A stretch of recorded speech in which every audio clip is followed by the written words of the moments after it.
Welcome to Hey, It's Carly Rae's Book Club. This is Book Hour, where authors will talk their latest novels, reveal their writing process, and walk us through a day in their life when writing. I'm your host, Carly Rae.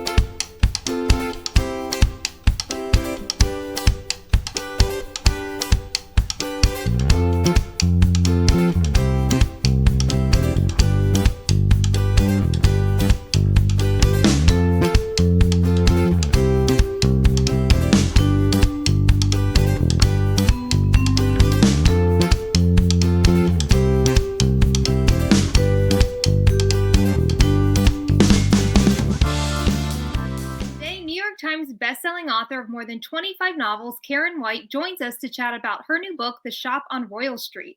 We'll find out what inspired her to create a spin-off from her Trad Street novels, if the house protagonist Nola moves into was based on an actual house in New Orleans, and whether or not Karen believes in ghosts. We'll find out more right after this.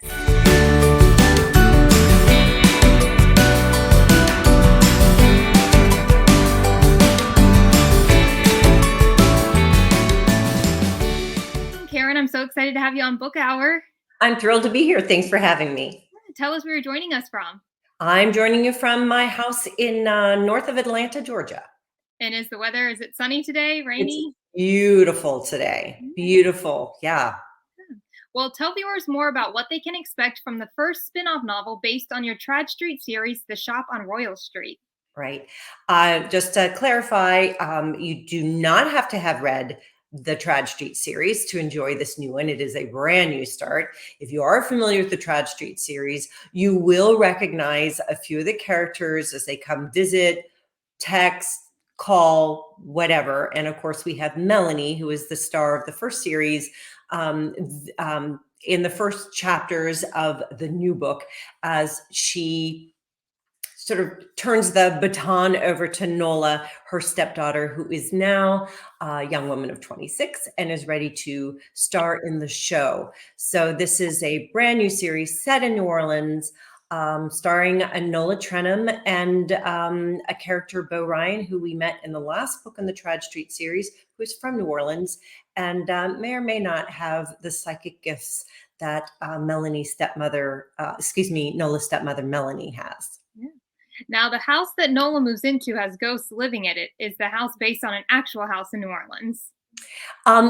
Physically, it's based on a house. I was looking through, I'm a old house hugger, and I subscribe to, there's a wonderful preservation society in New Orleans, and I get their monthly magazine, The Preservation Resource. And I was reading about how this man and wife, they had been looking to buy a house and they couldn't find, they're both into that, the renovation business. And they'd been looking for a house to make their own they have two small boys, and they were driving and driving and driving.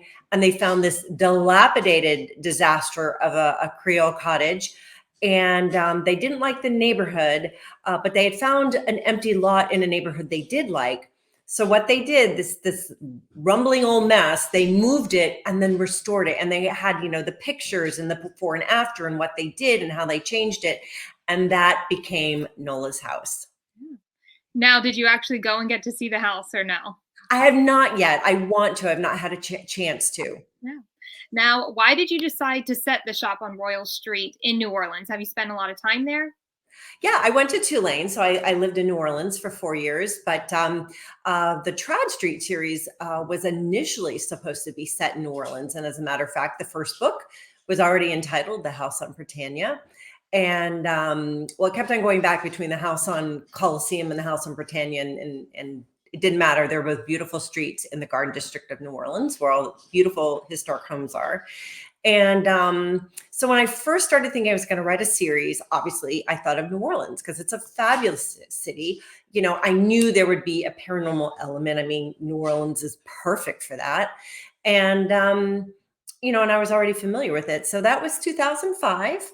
And I started planning the series. We even did spring break with my kids in New Orleans to sort of, reacquaint myself with the city and do some research. And But then we know what happened in August of 2005. A little storm called Katrina happened. And I knew that my series had to find a new home. Katrina was too big to put it as backstory in any story. It should be front and center. And I eventually did write a book, The Beech Trees, that did have Katrina front and center. I knew I needed to find another city, and another southern city with lots of history, ghosts, and beautiful architecture. And that's how that came to be set in Charleston. So now it was just natural I knew I wanted to do a spinoff. Why not New Orleans? Let's go back to where I originally planned the series. Now, do you believe in ghosts? Are any of the encounters Nola faces based on your experience, or did you interview people who have experienced paranormal activity? So I grew up with a father who loved true ghost stories, and like that was his bedtime reading for us for whatever reason.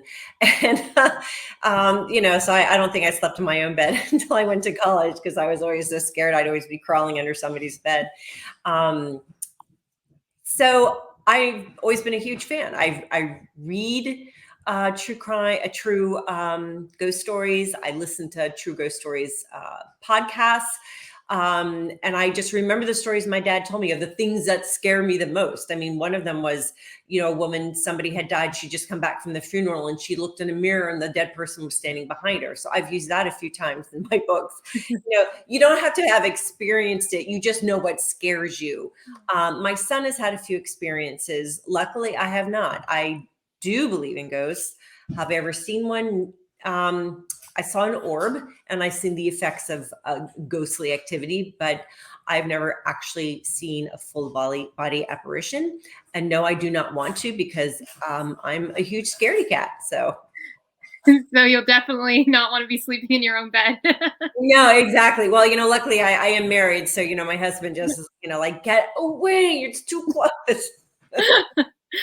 Well, what inspired you to create a spin-off storyline based on your best-selling Trad Street series? Was it always kind of in the back of your mind? No. I wanted to write the Trad Street series until it came to a logical end. And I knew when I wrote the second to last book that we were coming, to a logical end. Melanie and Jack had made leapt over so many hurdles. They had one last hurdle to leap over, and that was covered in the final book. I figured it was time to let them live their happily ever after. I had tortured them for so long. And, but I wasn't ready to say goodbye to these characters. I love them. I'd been with them. The first book came out in 2008. As I said, I started plotting the book in 2005. I'd been with these characters for a long time, and Melanie and I are like BFFs, and it would be very, very hard to say goodbye to them completely. But I knew the Trad Street series had come to an end. So obviously, being an author, I thought, well, I keep on getting lots and lots of fan mail, saying, we love Nola, we would love to see more of Nola. And it was just a logical thing to do a spinoff that still had the same sort of atmosphere. There's some humor, there's the ghost element, but then we have the very human level of very flawed characters who are trying to do the right thing, and they have foibles, and they make mistakes. And but I wanted to set it a new city because I wanted it to have some of the same elements, but I also wanted it to be new and fresh. And I think I've accomplished that with the shop on Royal Street. Now, will all the books in the new spin-off series be based around Nola? Yes. Yes. I mean, and I say that with as much confidence as I have with anything with my books, but yeah, I think she's definitely a strong enough character. And that was one of the main reasons why I selected her to head this new series, because I think she's a strong character, a very vibrant character. And I think she's got so many stories waiting to happen to her. Now, do you have a favorite character in the shop on Royal Street? Next to Nola, yes. Her roommate and new BFF, Jolene McKenna, she just jumped onto the page, and I was like, I really like you, and I'm going to use you Like, I didn't think she would be such a main character, but every time she opens her mouth, I'm just like, I love you. I want you to be my best friend and move into my house and bake for me, you know? So yeah, and I think she's going to be a reader favorite too, because she's pretty spectacular and so, just so Southern and funny and warm and lovely. Yeah.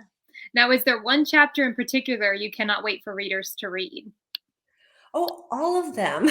Yeah. Because, one leads on to the next one. Um, Golly. Oh, I loved the first chapter. Oh, especially the first chapter when we see Melanie and Nola at this dilapidated Creole cottage, and Melanie knows it's pointless to tell your child what they should do, and her trying to be supportive yet trying to steer her way at the same time is lovely, because I think one of my favorite things about the entire Trad Street series was this relationship that I didn't expect to happen, between Nola and Melanie. Because when Nola first shows up as this really lost 14-year-old who has just come all the way from California, she's never met her father doesn't know she exists, and she shows up just completely alone. And Melanie takes her under her wing and begins to mother her long before, she marries Jack and it becomes official. And so I love this passing on of the baton in the first chapter, where we see Melanie being, being Melanie, but also being the quintessential mother that Nola has always needed and wanted. Yeah. Well, anything else you want to share about the shop on Royal Street with viewers? Um, yeah. Just read it. I mean, oh wow. I mean, to me it's such a fun story, and the characters make it fun, and I hope you love the characters as much as I do, because you can have a fabulous plot and story, but if the characters aren't alive on the page, if you don't think that, you could call them up on the phone, that I haven't done my job, and I think I have. And gosh, and I hope you love the ending of this one, because it jumps right into the next book. And I think it was important too for viewers to know that, like, you didn't have to read the Trad Street series to read this too. Absolutely, absolutely. There's enough backstory given as to who Melanie is, without, like hammering it on the head of the people who are familiar with the Trad Street series. But what's cool, because you are starting with a brand new series, and you do have to wait. The second book doesn't come out until next spring. You have a whole year to wait. If you haven't read the Trad Street series, now would be a great time to do it while you're waiting for the next one in the new series. Yeah. Well, there you have it. You heard Karen talk all things the shop on Royal Street. Stay tuned, because when we come back, we'll find out more about Karen's writing process.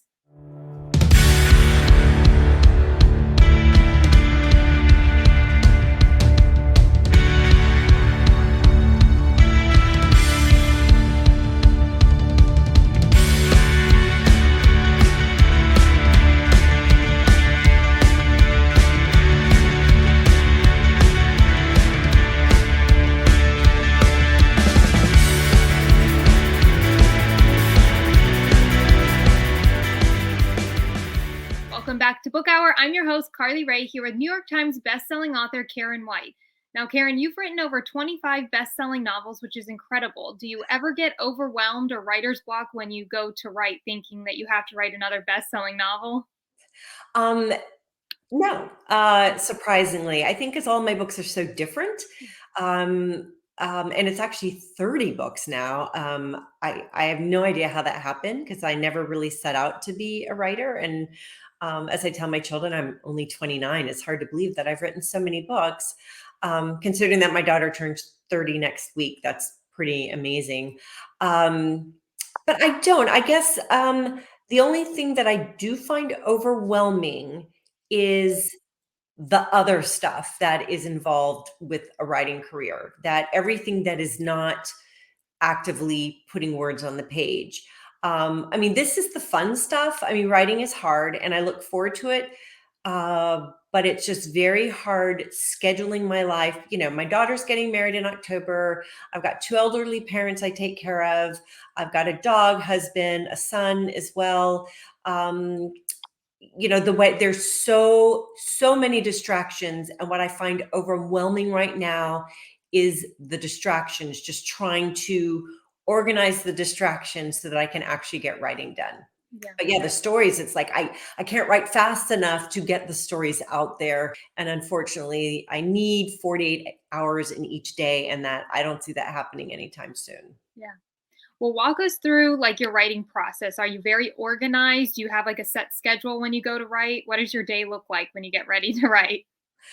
Um, I try to write first thing in the morning. That is when I'm freshest, brightest, all of that. A lot of things kind of, obviously when I'm on tour, that's impossible. When, there's other distractions in life, that's not possible. I'm not organized about it. I'm very much a seat of the pants writer. As a matter of fact, we were talking about the character Jolene. When she is introduced at the end of the first chapter, all I know is that when I ended that chapter, I knew I needed to end it on some kind of a hook, and I didn't know what that would be. And so I thought, okay, so we end it with the sound of glass breaking and a woman screaming. And I have no idea who the woman is. I have no idea why she's screaming. I have no idea what the glass is. And so in the next chapter, that's how we meet Jolene. She is, and it's harder to write that way. It takes longer. But for me, I'm always a reader first. I never wanted to be a writer, but I've always been a reader. And I approach my books the way that I would a book that I'm reading. If I know how it ends, I lose interest and I want to be surprised. So, yes, when you meet Jolene, believe me, you're going to be as surprised as I was. Now, you mentioned you didn't always want to be an author. So, how did you fall into writing? uh, a weak moment. I like to joke. I was having a book hangover. Again, I've read voraciously my whole life. And my sister-in-law gave me the first 4 books of the Outlander series. And this was like when there was only like 4 books out. So this was a long time ago. And like in the late 90s. And I had 2 little kids, and it was all I could do to find the time to read. But I just loved reading. I mean, I would hold a book open and push the kids on the swing kind of thing, and 6 hours later, they'd be like, Mommy, we're hungry. It's dark. It's cold. Can we go home? And be like, just one more page. But I read those books and I couldn't get those stories and the character. I mean, for a reader, that is, you long for books where you have book hangovers, where you live in that. And that's how I was. I could not pick up another book to read because I just couldn't get those stories out of my head. And I remember growing up, my teachers were always saying, Karen, you're such a good writer. You should be a writer. And I would be like, oh my gosh, that's so hard. All those words. There's just no way I'd have the patience to write a book. No way. And I missed reading. So I just figured I'd sit down one day and start typing and writing a story. And that's what I did. And, I had a paragraph, and then I had a page, and then I had 2 pages, and then I had a chapter. I just kept going. And that ended up being my first book. I entered into a writing contest only because Diana Gabaldon was the finalist judge. And if you won, you would get a written critique from Diana. So I was like, yes. So I entered it and I ended up winning. So I got a lovely critique from Diana. And I also got, one of the judges was a New York literary agent, and she offered to represent me. And that's how I sold my first book. Oh, that's really exciting. That's really cool. Yeah. Yeah. It's like a Hallmark movie plot that like when you watch them. I know, right? Right. But that's the way I started, and then I've had ups and downs in my career. I've changed publishers twice. Yeah. I've changed agents once. So, things, for every author there is a story of their career, and we all start differently. The middle is different. The end is different. So that was just my beginning story. Yeah. Yeah. Well, how do you come up with new characters? Do you get an idea for a character like when you're writing? Like what sparks you in bringing a new character to life?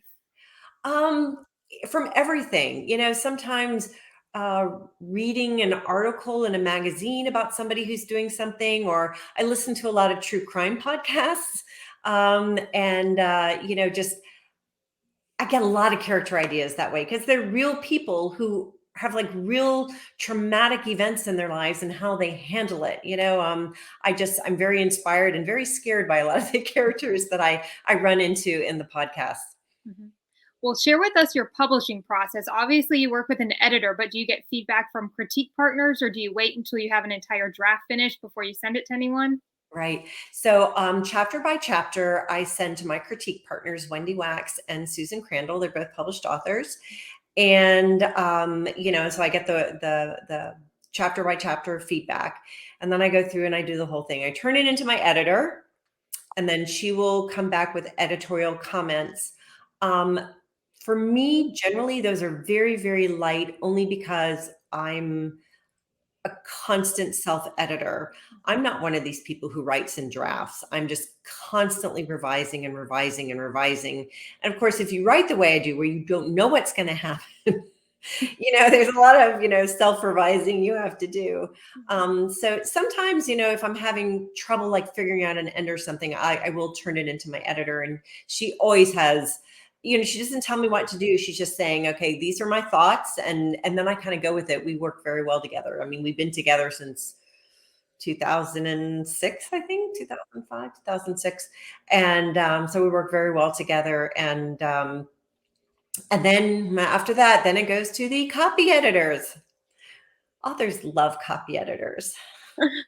um, and they point out all the places. They look for inconsistencies, which sometimes, especially because of the way that I write, in chapter 1, they have green eyes. In chapter 11, they have blue eyes, and, things like that.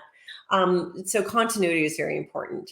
I'm very loosey-goosey with my timelines, and every copy editor I have, it's like, well, if it's Friday afternoon when they do this, then it has to be Sunday. Would they be doing this on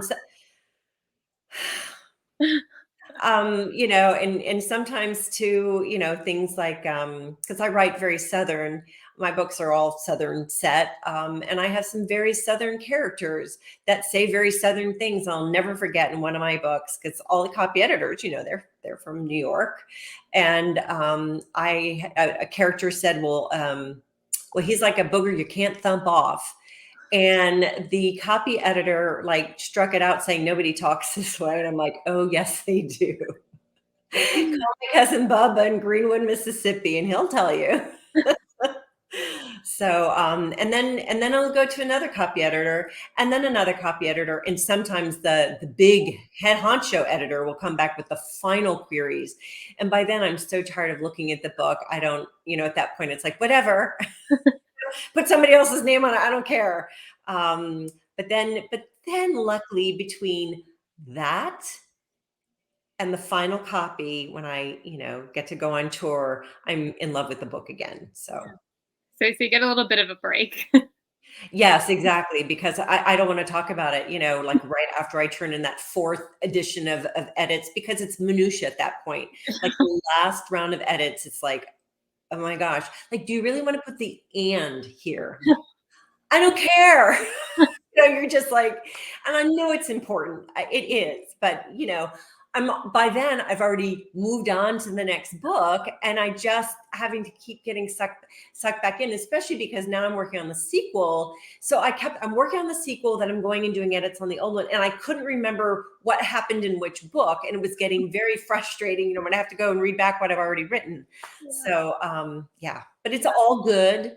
And then the final product it's like my wonderful new baby, and I'm so proud to show it off. Yeah. Will you ever decide to branch out and write in an entirely new genre? Oh, I already have. My first book was a time travel. Yeah. My second book was a Gothic historical. I've done straight contemporary. I've done historical. I've done time back and forth. And now I do this paranormal mysteries. So I'm sure I'll find something new to write about. But I think when hopeful authors, writers approach me, how do you decide what to write? And my advice always is write the story that is dying to be told. Don't worry about what's popular. I mean, when Diana Gabaldon wrote her books, the Outlander book, that wasn't, time travel was like so in the past. Nobody was writing it. Nobody was reading it. But she transcended she made a new genre, basically. And, it happens. So, think of all the big, huge bestsellers. What made them huge was not because they were following a trend, but obviously they showed so much passion from the author's part that that's what made them successful. Yeah. Now, you mentioned earlier, but tell us again, when can viewers expect more books from you? So after this book, well, the sequel to The Shop on Royal Street, or the second book in the new series, which is called The House on Britannia, will be out next spring. However, this May, I also do collaborations in my free time with my dear friends and best-selling authors Lauren Willig and Beatrice Williams, and we have a new book called The Lost Summers of Newport coming out this May 17th, and we will be on tour for that. Oh, wow, that's exciting. Yes, we're so Yeah. looking forward to it. Yeah. Now, Karen, thank you so much for joining Book Hour. Before I let you go, tell viewers where they can find you on social media. Oh yeah, I'm all over social media. First, I'll give you my website first, karen-white.com. All of my social media tags are on that main page. I'm on Instagram a lot, and that's at Karen White Write, WRITE. That's the same handle for Twitter. And I'm on Facebook as well as Karen White Author. Well, there you have it. Karen's handles are in the description below. Karen, thank you so much for joining Book Hour. And for those watching, I hope you have a great day. Thank you for having me.